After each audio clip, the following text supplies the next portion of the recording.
What happens when one of television's most outspoken hosts decides to ambush a beloved Hollywood legend on live television, only to have it backfire spectacularly?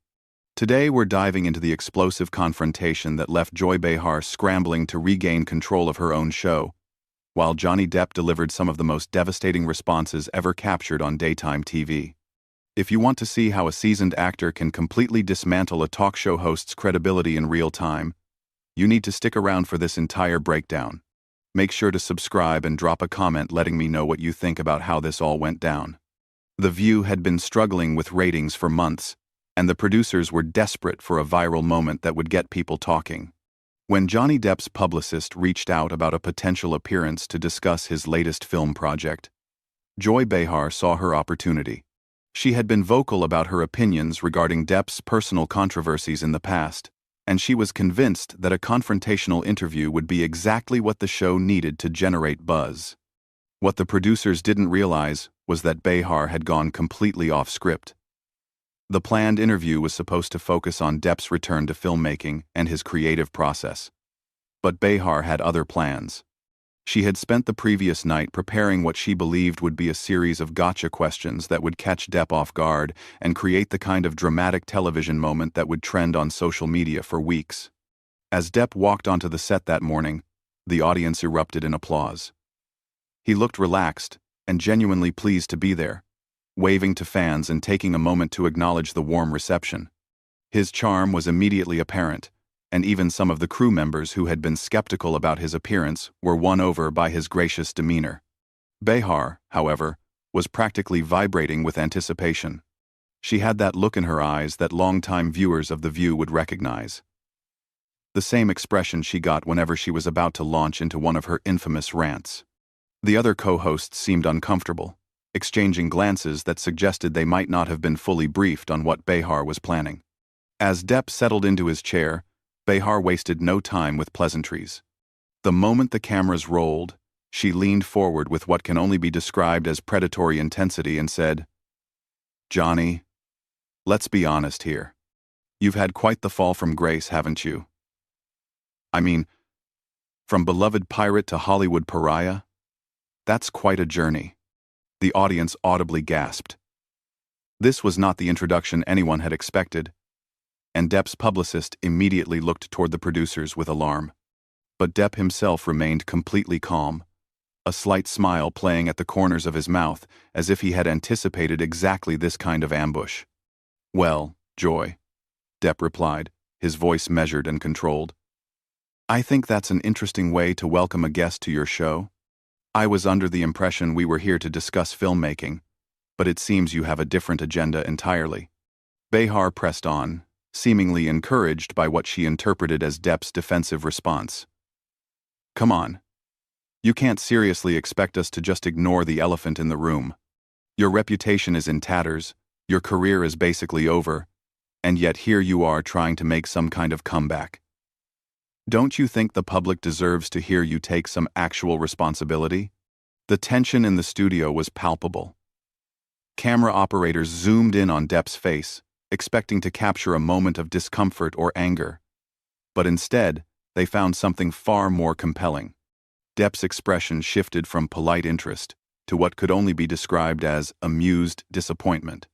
"Joy, I have to ask," Depp said, his voice taking on the kind of theatrical quality that had made him famous. "Did someone hurt you this morning? Because the level of hostility you're displaying toward someone you've invited onto your show suggests you're working through some personal issues that have nothing to do with me." The audience began to murmur, and a few people could be heard chuckling nervously. Behar's face flushed red, but she was far from backing down. If anything, Depp's response seemed to fuel her determination to prove whatever point she was trying to make. "Don't try to turn this around on me," she snapped. "I'm asking legitimate questions that anyone in journalism would ask. You've been involved in some very public legal battles, and people want to know where you stand." Depp leaned back in his chair, completely relaxed, and said, "Joy, I've been in this business for over 3 decades. I've sat through thousands of interviews, with everyone from respected journalists to tabloid reporters, And I can tell you with complete certainty that what you're doing right now has absolutely nothing to do with journalism. This feels personal, and I'm curious about why that is. The other co-hosts were now visibly squirming in their seats. One of them attempted to interject with a comment about Depp's upcoming film, but Behar cut her off with a wave of her hand, clearly determined to continue her line of questioning. Personal? Behar laughed, but it came out forced and unnatural. Johnny, everything about your life has been personal and public for years. You can't have it both ways. You can't court the media when it benefits you and then act like a victim when people ask tough questions. Depp's smile widened, and for a moment, he looked almost impressed by Behar's persistence. You know what, Joy?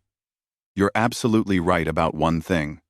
I have been in the public eye for a very long time, and I've learned a few things about people along the way. For instance, I've learned that when someone is this determined to make another person look bad, it usually says more about them than it does about their target. The studio audience was now completely silent, hanging on every word of this unexpected verbal sparring match. Behar seemed to realize that she was losing control of the narrative, but instead of backing down, she decided to escalate even further. Are you seriously going to sit there and lecture me about character? She demanded. You're the one who... But before she could finish her sentence, Depp held up his hand in a gesture that was both polite and commanding. Joy, I'm going to stop you right there, because I think we've reached the point where you need to make a decision about what kind of show you want to run here. The silence that followed Depp's statement was deafening. Even the camera crew seemed frozen, unsure whether they were witnessing great television or a complete disaster. Behar's mouth opened and closed like she was trying to find words that simply wouldn't come, and for the first time since the interview began, she looked genuinely uncertain about how to proceed. Depp continued, his voice remaining calm, but gaining an edge that suggested he was done playing defense. You see, Joy, you invited me here under the pretense of discussing my work, but what you really wanted was to create a moment. You wanted to be the person who finally got Johnny Depp to break down on television. The problem is, you've made a fundamental miscalculation about who you're dealing with. Behar finally found her voice, though it came out sharper and more defensive than before. I don't know what you think you're implying, but I'm a professional journalist with decades of experience interviewing celebrities. I don't need to create moments. They happen naturally when people are honest. Journalist? Depp repeated, and his tone carried just enough surprise to make it clear he found the description amusing. Joy, with all due respect, you host a daytime talk show where you and your co-hosts discuss pop culture and politics. That's entertainment, not journalism. And the fact that you're trying to hide behind the shield of journalism to justify what is clearly a personal attack tells me everything I need to know about your character. The audience was now completely captivated. What had started as an uncomfortable ambush was turning into something far more compelling. A masterclass in how to handle hostile questioning without losing composure. Several people in the audience could be seen leaning forward in their seats, completely absorbed in the verbal chess match playing out before them. One of the other co-hosts tried again to redirect the conversation, saying, Johnny, maybe we could talk about your new film project and what drew you to that particular role. But Behar wasn't about to let anyone derail what she still believed could be her moment of triumph. No, I think we need to finish this conversation, she said firmly. Johnny seems to think he can come on this show and turn the tables by attacking me personally, but I'm not going to be intimidated. Depp laughed, and it was a genuine sound of amusement rather than mockery. Joy, I haven't attacked you personally. I've simply pointed out that your approach to this interview is unprofessional and appears to be motivated by something other than legitimate curiosity about my work. If you want to call that an attack, then I think you're proving my point about this being personal for you. Behar's face was now bright red, and her voice rose as she said, You want to talk about unprofessional? Let's talk about someone who thinks they can waltz back into Hollywood after everything that's happened, and expect people to just forget about their behavior. There it is. Depp said softly, but his words carried clearly through the studio. Now we're getting to the real issue, aren't we? You're not upset about anything I've done professionally. You're upset because you've decided that I should be punished, and the fact that I'm still working, still creating, still being invited onto shows like yours, that bothers you on a personal level. The accuracy of his observation seemed to hit Behar like a physical blow. She sat back in her chair, clearly struggling to formulate a response that wouldn't confirm what Depp had just suggested. The other co-hosts were now looking everywhere except at their colleague, obviously uncomfortable with how far this had gone. I think, Depp continued, what's really happening here is that you've appointed yourself as some kind of moral arbiter for the entertainment industry. You've decided who deserves redemption and who doesn't. And you're frustrated that the rest of the world doesn't necessarily agree with your assessment. Behar finally exploded. Don't you dare try to psychoanalyze me. I have every right to ask tough questions. And if you can't handle that, then maybe you shouldn't be doing interviews. Joy, Depp said, his voice dropping to almost a whisper, forcing everyone in the studio to strain to hear him. I've handled tougher questions from actual journalists who knew how to ask them without making it personal. What you're doing isn't tough questioning. It's just mean-spirited. And the fact that you can't see the difference is deeply concerning. The camera caught Behar's reaction perfectly. Her face cycling through anger, embarrassment, and something that looked almost like panic. She had clearly expected Depp to either get angry and storm off, or to become defensive and flustered. Instead, he was systematically dismantling her entire approach while remaining completely composed.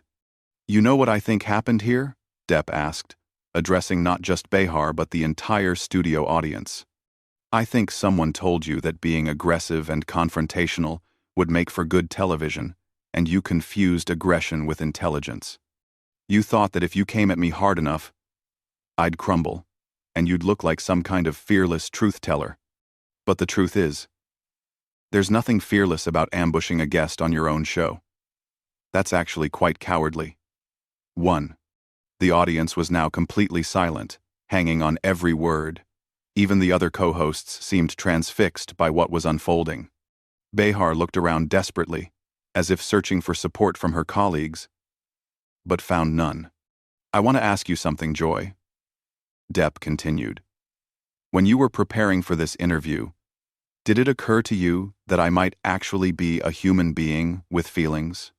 Or did you just see an opportunity to score points by taking shots at someone you perceive as vulnerable?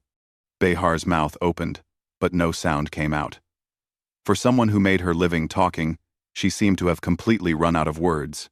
The silence stretched on for what felt like an eternity, and it was clear that she had lost complete control of not just the interview, but the entire situation. Finally, Depp leaned forward and said, Joy, I came here today to talk about my work, to connect with your audience, and to have what I hoped would be an intelligent conversation. Instead, I've been subjected to what feels like a personal vendetta, disguised as journalism. I think your viewers deserve better than that.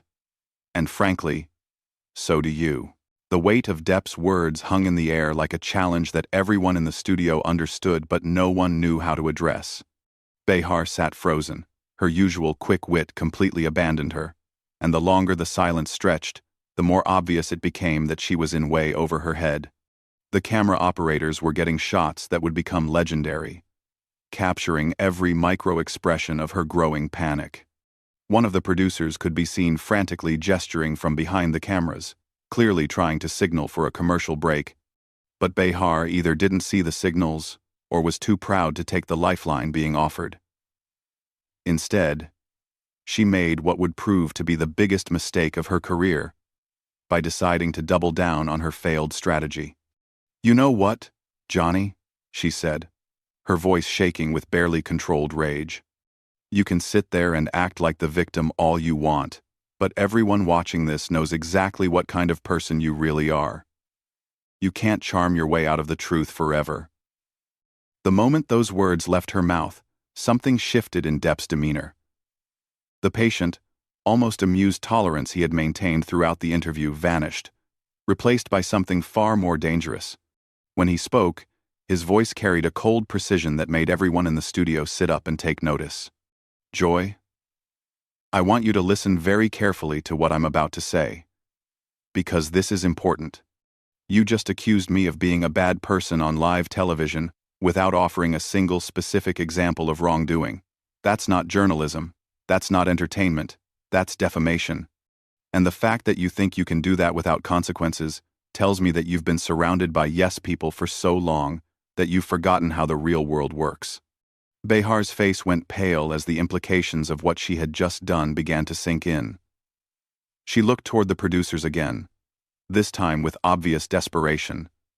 But Depp wasn't finished. "But here's what's really tragic about this whole situation," he continued. "You had an opportunity today to have a real conversation with someone who has spent decades in this business. Someone who could have shared insights about creativity, about resilience, about the craft of acting. Instead, you chose to turn it into a cheap shot fest because you thought that would make you look tough. All you've really accomplished is showing your audience that you're willing to sacrifice basic human decency for what you hope will be a viral moment." The audience was completely riveted now, and several people could be seen nodding in agreement with Depp's words. Behar looked around the studio desperately, as if searching for someone to rescue her from the hole she had dug for herself. But even her co-hosts were avoiding eye contact. "I want to address your audience directly for a moment," Depp said, turning to face the cameras. "You deserve hosts who treat their guests with respect, who ask thoughtful questions, and who are genuinely interested in having conversations, rather than creating conflict for its own sake. What you've witnessed here today is what happens when someone mistakes cruelty for courage." Behar finally found her voice again. But it came out as a desperate shriek. "How dare you lecture my audience? This is my show, and I'll run it however I see fit." "Actually, Joy," Depp replied with devastating calmness, "I think you'll find that this is the network's show, and the sponsor's show, and ultimately, the viewer's show. You're just temporarily in charge of it, and based on what I've seen today, I suspect that arrangement might not last much longer." The look of horror that crossed Behar's face suggested that Depp's words had hit far too close to home. The rumors about declining ratings and advertiser concerns were apparently well-founded, and his casual mention of her potentially tenuous position clearly struck a nerve. "I think," Depp continued, "what we have here is someone who has become so comfortable with being mean that they've forgotten how to be anything else. You've built your career on being the person who says what others won't. But somewhere along the way, you confused being honest with being cruel. And now, when faced with someone who won't be intimidated by your tactics, you don't know what to do." Behar stood up abruptly, her chair rolling backward with such force that it nearly knocked over one of the stage lights. She shouted, "I don't have to sit here and listen to this." "Actually," Depp said, remaining perfectly seated and composed, "you invited me here. So yes, you do have to sit here and listen to this. Unless, of course, you want to walk off your own show, which I suppose would be one way to handle the situation." The challenge in his voice was unmistakable, and Behar seemed to realize that she was trapped. If she walked away, she would look weak and unprofessional. If she stayed, she would have to continue enduring what was essentially a public dismantling of her credibility.